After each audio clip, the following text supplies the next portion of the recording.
मुदित अवधपति सकल सुत मधुन समेत निहारी।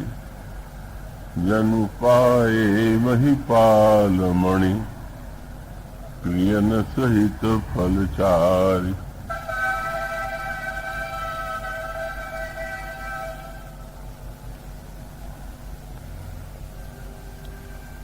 भगवत कथा रसिक महानुभाव, भक्तिमती भावनामयी देवियों, आइए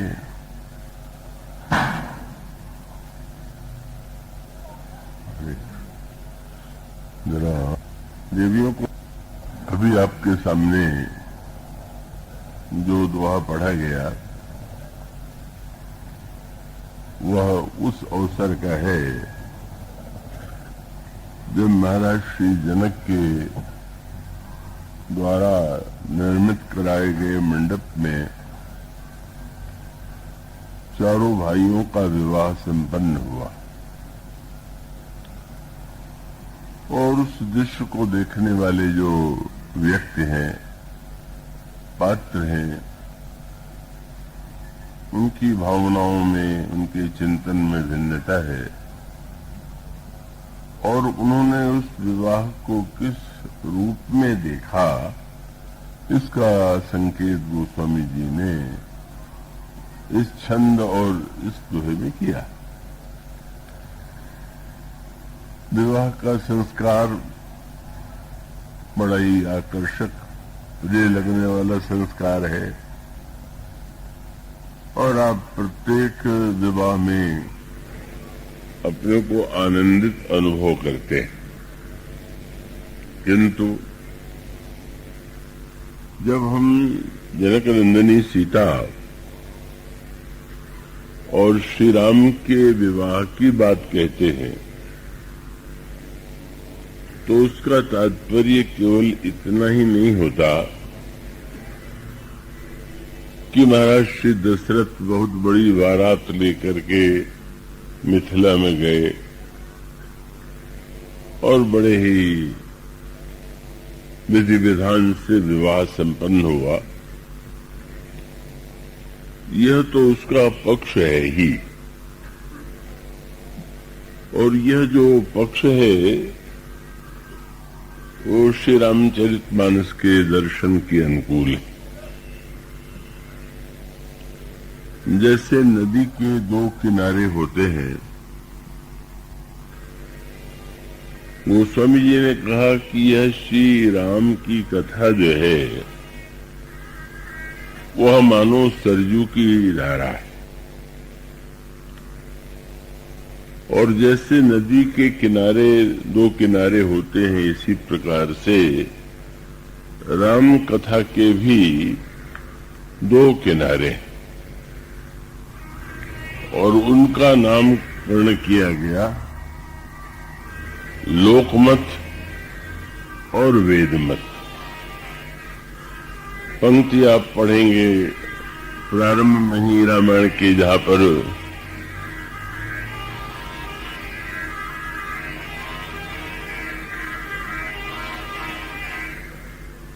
रूप प्रस्तुत किया गया, वहां पर गोस्वामी जी यह कहते हैं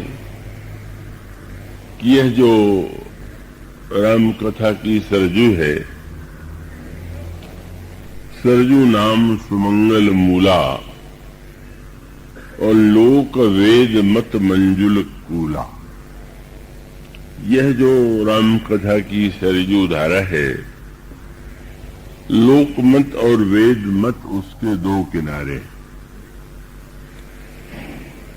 और इसका अभिप्राय यह है कि शास्त्रों ने समस्त संस्कारों का वर्णन किया है और उन संस्कारों का एक जो स्वरूप है वो बड़ा दार्शनिक भी है और वो क्रियात्मक रूप में भी उसके अनेक तात्पर्य होते हैं। पर इतना ही नहीं है, आपने देखा होगा कि विवाह आदि में बहुत सी ऐसी बातें होती हैं जो विरोध होते हैं, जो व्यंग होते हैं, अथवा जो विवाह के भोजन के अवसर पर बारात की गाली गाई जाती है, उसका उल्लेख कोई वेद में थोड़ी किया गया है। शास्त्र ने ऐसा वर्णन नहीं किया है कि भोजन करने वाले बारातियों को मधुर गाली के द्वारा उनका स्वागत किया जाए। और ऐसे अनेक क्रियाकलाप हैं कि जो विवाह के मंडप में भी होते हैं और मुख्यतः बाद में जो देवियां वहां होती हैं वे दूल्हे को उस विवाह के मंडप से भीतर ले जाती हैं और कोहबर में जाकर के जो अनेक प्रकार के व्यंग्य विनोद होते हैं, क्योंकि वहां कोई ऋषि मुनि नहीं होता, कोई ज्येष्ठ कुल और परिवार का व्यक्ति नहीं होता, केवल वो देवियां ही होती और युवतियों के बीच में दूल्हा बैठता है और फिर उसके साथ अनेक व्यंग्यात्मक बातें कही जाती हैं। तो स्वाभाविक रूप से जो लोग वेद मत के बड़े आग्रही होते हैं उनको कुछ अच्छा नहीं लगता है और वो लोग बहुधा इस बात का विरोध भी करते रहते हैं। ये गाली गाना तो बड़ी असभ्यता का लक्षण है, ये जो बहुत से क्रियाकलाप जुड़े हुए हैं कि ये तो कोई उसको हम ये नहीं कह सकते कि ये सचमुच उचित है। जिन देवी के साथ वो बच्चे हैं वो कृपा करके ध्यान रखें, विचार करके आप देखिए तो प्रत्येक व्यक्ति के जीवन में इन दोनों की ही आवश्यकता है। और इसीलिए एक उस प्रसंग पर आपका ध्यान मैं आकृष्ट करूं, क्योंकि इस विवाह की जो पद्धति है वो बड़ी अनोखे रूप में संपन्न हुई। मूलतः तो इस विवाह के मूल में स्वयंवर सभा या महाराज जनक के द्वारा की जाने वाली प्रतिज्ञा थी।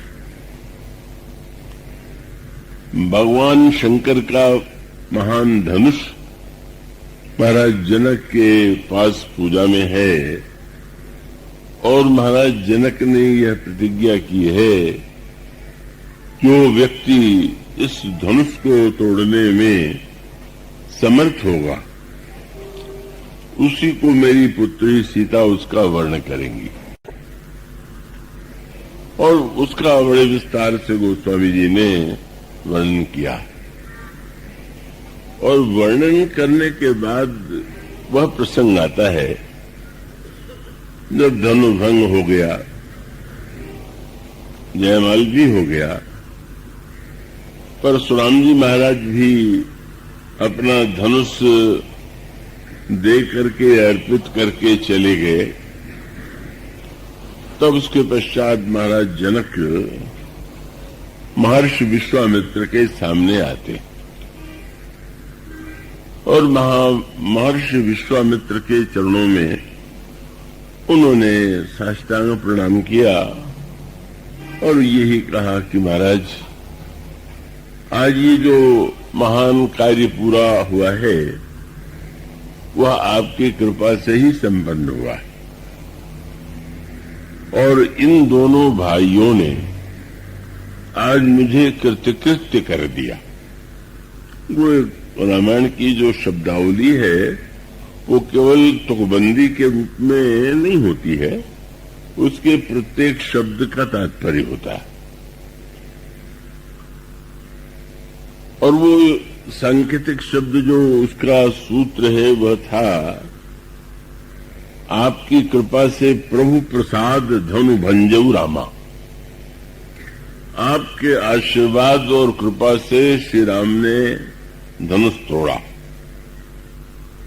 और फिर दूसरा वाक्य था इन दोनों भाइयों ने मुझे कृतकृत्य कर दिया। और फिर तीसरा वाक्य था कि अब जो कहिए सो करूं गोसाई। इसके बाद मुझे आज्ञा दीजिए कि मैं क्या करूं। तो इन तीनों शब्दों में जो तात्पर्य है इसकी ओर संकेत करने की चेष्टा करूंगा। और उसके बाद दो शब्दों पर ध्यान देने योग्य वहां पर सूत्र है। ये कृतकृत्य शब्द जो है उसका अर्थ क्या है, तात्पर्य क्या है। मनुष्य के जीवन में कर्म की अनिवार्यता जुड़ी हुई है। कर्म करना उसकी बाध्यता है, और कर्म करना इसलिए बाध्यता है कि उसके जीवन में कामना है, कुछ न कुछ पाने की इच्छा है, और उसके शरीर का, उसके जीवन का निर्माण ही ऐसा हुआ है कि वो कर्म से मुक्त नहीं हो सकता। पर एक ऐसी स्थिति आती है कि जब व्यक्ति को यह प्रतीत होने लगे कि अब मुझे कुछ करने की आवश्यकता नहीं, तो जब इस स्थिति का हृदय में, मस्तिष्क में अनुभव हो कि अब कोई कर्म मेरे लिए शेष नहीं है, तो उसके लिए संस्कृत भाषा में और रामचरितमानस में भी जिस शब्द का प्रयोग किया गया है वह शब्द है कृतकृत्य। कृत्य कहते हैं कर्म को, और कृत माने जिसने पूरा कर लिया। और उसका अभिप्राय है कि एक ऐसी स्थिति आती है कि जब व्यक्ति के जीवन में कोई कामना शेष नहीं है, और कामना शेष नहीं है तो कर्म की आवश्यकता नहीं। वेदांत में भी यही सूत्र दिया गया, दर्शन में भी यही सूत्र गीता में भी दिया गया, और ये कहा गया कि जो तत्वज्ञ है, जिसने ज्ञान प्राप्त कर लिया है, तस्य कार्यम न विद्यते।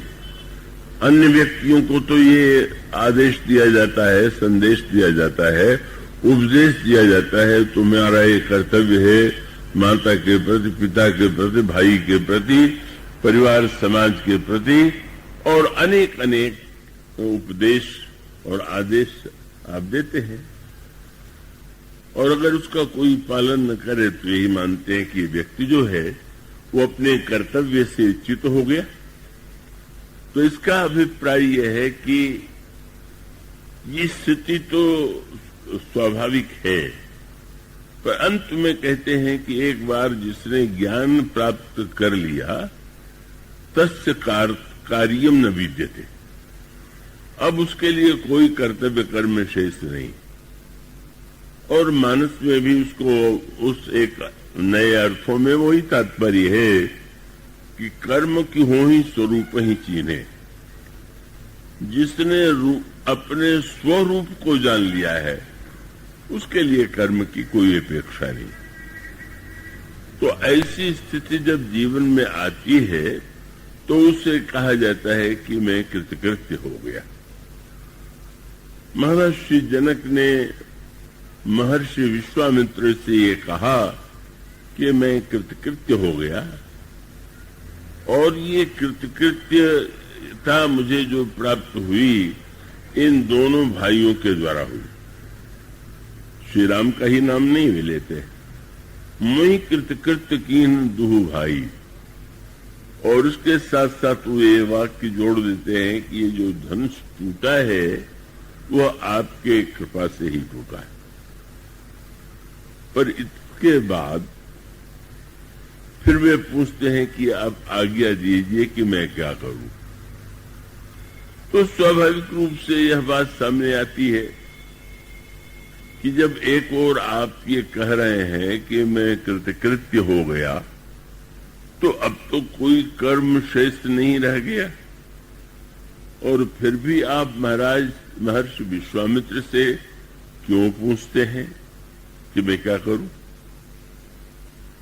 उसका सहज तात्पर्य यह है कि अगर मान लीजिए कोई ज्ञान के द्वारा कृतकृत्य हो गया या भक्ति की पराकाष्ठा में कृतकृत्य हो गया, तो उसके बाद उसके जीवन में कर्म की स्थिति दिखाई देती है कि नहीं? वो कुछ काम करता हुआ दिखाई देगा कि नहीं?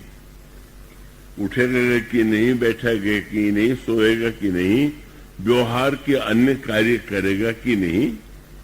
लेकिन अंतर इतना है कि अन्य व्यक्तियों के लिए वो करना बाध्यता है, और जिस व्यक्ति ने ज्ञान की स्थिति प्राप्त कर लिया है उसके लिए कोई आवश्यकता नहीं है कि वो ऐसा करे।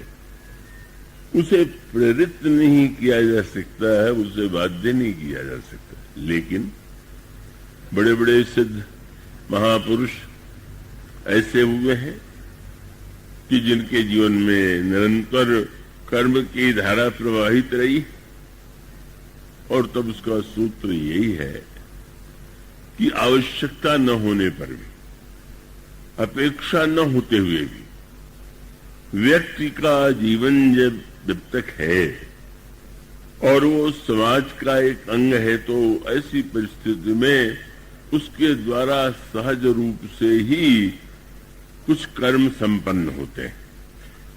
अब जैसे यूं कह लीजिए कि अब पंखे से जो हवा चलती है वो तो आपके इच्छा के द्वारा नियंत्रित है। आप जितना चाहे उसको घटा देते हैं, बढ़ा देते हैं। लेकिन ये जो वायु के द्वारा निरंतर वायु का संचार होता है, उसमें आपका कोई नियंत्रण नहीं, और वो आपके आदेश को मानने के लिए वायु बाध्य नहीं है। यूं कह सकते हैं कि चलते रहना वायु का ही अपना सहज स्वभाव। तो इसलिए यहां पर जब उन्होंने ये प्रश्न किए तो उनका तात्पर्य क्या है, इस पर भी हम विचार करेंगे। और उसके बाद जो महर्षि विश्वामित्र ने उत्तर दिया, वह उत्तर बड़े महत्व का था। उन्होंने कहा, राजन, सत्य तो यही है कि टूटत ही धनु भयो विवाहु। तुमने एक प्रतिज्ञा किया, तुम्हारी प्रतिज्ञा पूरी हुई, धनुष टूट गया तो विवाह तो हो गया, और सारा संसार सबने जय ध्वनि की है। जयमाल के द्वारा तुम्हारी पुत्री ने उससे स्वीकृति प्रदान किया। तो उस दृष्टि से अब यूं हम नहीं कहेंगे कि यह करना तुम्हारे लिए आवश्यक है। लेकिन वो जो दोहा है वो आप पढ़ेंगे, उसमें पढ़ते होंगे कि तदपि जाई तुम करहु अब जैसा जथा वंश व्यवहार। तुम जिस वंश में तुम्हारा जन्म हुआ है, उस वंश की कुछ अपनी परंपराएं होंगी, मान्यताएं होंगी, तुम उसके अनुकूल व्यवहार करो। तो महाराज मैं क्या करूं? उन्होंने कहा, ये मुझसे मत पूछो। वेद विधि की बात होती, धनुष टूटने की बात थी तो मुझसे पूछा जाता। लेकिन उन्होंने कहा कि तदप जाए तुम करब अब यथा वंश बहार बूझ विप्र कुल वृद्ध जन वेद विदित आचार। तुम्हारे परिवार में जो अनेक वृद्ध व्यक्ति होंगे, कुल के व्यक्ति हैं, उनसे पूछो। और मुनि भी तुम्हारे यहाँ एक से एक बढ़ करके हैं, तुम उनको सामंजस्य पूर्वक का उस कार्य को जो आदेश मिले उसको संपन्न करो। और मैं फिर ये अनुरोध करूंगा कि अब सहज भाव तो ये सहज बात तो यही थी कि महाराज विश्वामित्र महाराज जनक व्यवस्था कर देते और जनक नंदिनी सीता को रथ पर बैठा करके श्री राम लेकर के जाते। स्वयं पूरा हो गया, जयमाल हो गया और महाराज जनक की प्रतिज्ञा पूरी हुई। और उन्होंने कहा कि मुझसे यदि तुम पूछते हो तो मैं कहूंगा कि दूत अवधपुर पठवहु जाई। तुम दूत भेजो, अयोध्या भेजो, और आनहि नृप दशरथ बुलाई। तुम दूतों को भेजो, निमंत्रण दो, और वो महाराज श्री दशरथ बारात लेकर के आवे, और फिर वैदिक और लौकिक दोनों ही विधियों से ये विवाह पूरा हो। यही शायद अधिक उपयुक्त मार्ग होगा।